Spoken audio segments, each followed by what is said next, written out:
Hello, my name is Jack. I'm a retired soldier, and I want to share my story with you. It is a story about courage, loss, and hope. I hope you will listen.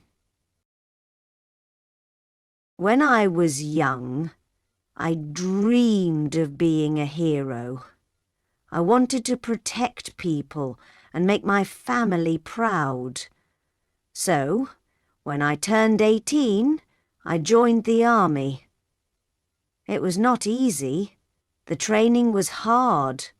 We woke up early, ran for miles, and learned to use weapons. But I did not give up. I was determined to succeed. In the army, I made friends. We were like brothers.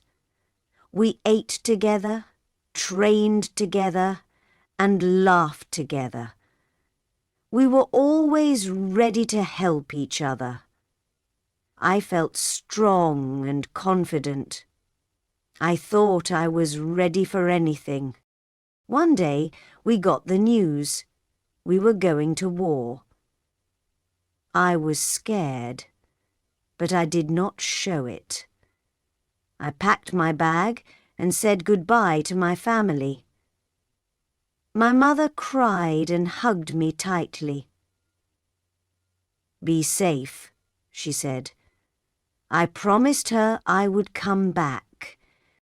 When we arrived at the battlefield, everything changed. It was loud, chaotic, and dangerous. The sound of bombs and gunfire was everywhere. We had to stay alert and work as a team. I saw things I will never forget. I saw bravery, kindness, and sacrifice. But I also saw pain, fear, and loss. War taught me many lessons. It taught me to be strong, to value life, and to never give up. But it also left scars on my heart. I lost friends, people I cared about deeply. It was hard to say goodbye to them. They were heroes, and I will always remember them. This is the beginning of my story. There is much more to tell. I hope you will stay and listen to the rest. The war lasted for many months. Each day felt like a year. We moved from place to place, always on high alert. Sometimes there were quiet moments. In those times, we talked about home. My friends shared stories about their families, their dreams, and their plans for the future. It gave us hope and kept us going. One night, we were sent on a special mission. It was dangerous, but we knew it was important. We walked quietly through the dark, our hearts beating fast. Suddenly, there was an explosion. The ground shook, and I fell. When I opened my eyes, I saw my friend Sam lying on the ground. He was hurt badly. I crawled to him and held his hand. "Stay with me, Sam," I said.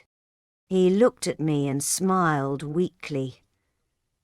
"Jack, take care of my family," he whispered. I nodded, tears in my eyes. Then he closed his eyes. He was gone. I felt a pain in my chest that I cannot describe. After that night, I changed.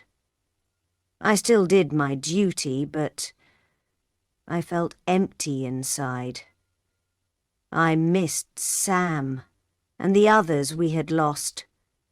I wanted the war to end. I wanted to go home. Finally, the day came. The war was over. We packed our things and prepared to leave. As the plane took off, I looked out the window. I thought about all we had been through. I thought about Sam and the promise I made to him. I knew I had to keep it. When I arrived home, my family was waiting for me. My mother hugged me tightly. My father shook my hand and said, "Welcome home, son. We're proud of you." But I didn't feel like a hero. I felt tired and broken. That night I sat alone, thinking about my life. I had survived the war, but I didn't feel whole. I knew I had a long journey ahead of me. Life after the war was not easy. The sounds of explosions and the cries of my friends stayed in my mind. At night, I couldn't sleep. I would wake up sweating and scared, as if I was still on the battlefield. My family tried to help, but they didn't understand what I was feeling. I felt alone in my pain. I remembered the promise I made to Sam. One day, I decided to visit his family. They lived in a small house in a quiet town. When I knocked on the door, a woman opened it. She looked at me with curious eyes. "Are you Jack?" she asked. I nodded. "I'm Sam's wife," she said, her voice trembling. She invited me in. Inside, I saw pictures of Sam on the walls. His children ran into the room laughing. They reminded me of Sam's stories about them. I sat with his wife and told her about Sam's bravery. I told her how he saved many lives and how he always spoke about his family. She cried, but she thanked me. "Oh, you brought him back to us, even for a moment," she said. After that visit, I felt a little lighter. I started to visit other families of the soldiers I knew. I shared their stories and listened to their memories. It helped me feel connected to them. Slowly, I began to heal. One day, I met an old soldier in the park. He was sitting on a bench, looking at the sky. I sat next to him and we started talking. He told me about his experiences in a different war. We shared our pain and our memories. For the first time, I felt that someone truly understood me. We became good friends. He told me about a group of retired soldiers who met every week. They told about their lives and supported each other. I decided to join them. Being with people who shared the same pain helped me a lot. It gave me hope that I could find peace. And, as time passed, I began to rebuild my life. I found a small job at a local school, teaching children about history. The kids were curious and full of questions. When they asked about the war, I shared the lessons I learned. Not about fighting, but about kindness and bravery. One boy named Tom always stayed after class. He loved hearing stories about my friends and their courage. One day he asked, "Were you scared during the war?" I smiled and said, "Yes, Tom, I was scared every day." But courage is not about not being scared. It's about doing what is right, even when you are afraid. Teaching gave me purpose again. It reminded me of the promise I made to myself, to honor my friends by living a good life. I started helping at the community center, where I met people who needed support. Some were soldiers like me, and others were just struggling with life. I shared my story with them, hoping it would give them strength. One evening, as I walked home, I stopped by the memorial in the town square. It had the names of soldiers who had served. I placed flowers there every week, remembering my friends. I whispered their names and told them about my day. It felt like they were still with me, watching over me. At home, I kept a small box of memories. Inside were photos, letters, and a medal I received from my service. I often looked at the photo of Sam and me, smiling in our uniforms. It reminded me of the bond we shared and the sacrifices we made. Though the pain of the past never fully went away, I learned to carry it with strength. I realized that life is a mix of sorrow and joy, and it's up to us to find meaning in it. Slowly, I began to feel grateful for my life, for the people I met, and for the chance to keep my friends' memories alive. One day, I received a letter from an old army friend named Mark. He had heard about my work at the school and the community center. In his letter, he wrote, "You are doing something important, something meaningful. I'm proud of you." Those words touched me deeply.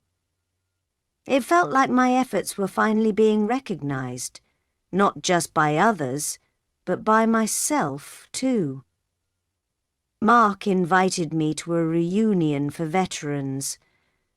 At first, I wasn't sure if I wanted to go. The idea of seeing old faces brought back both happy and painful memories. But I decided it was time to face them. When the day came, I dressed in my best suit and brought along the photo of Sam and me. At the reunion, I saw faces I hadn't seen in years. Some had aged, some looked the same, and some were missing. We shared stories of our time in the service, laughing at old jokes and remembering those who are no longer with us. It was bittersweet, but it was also healing.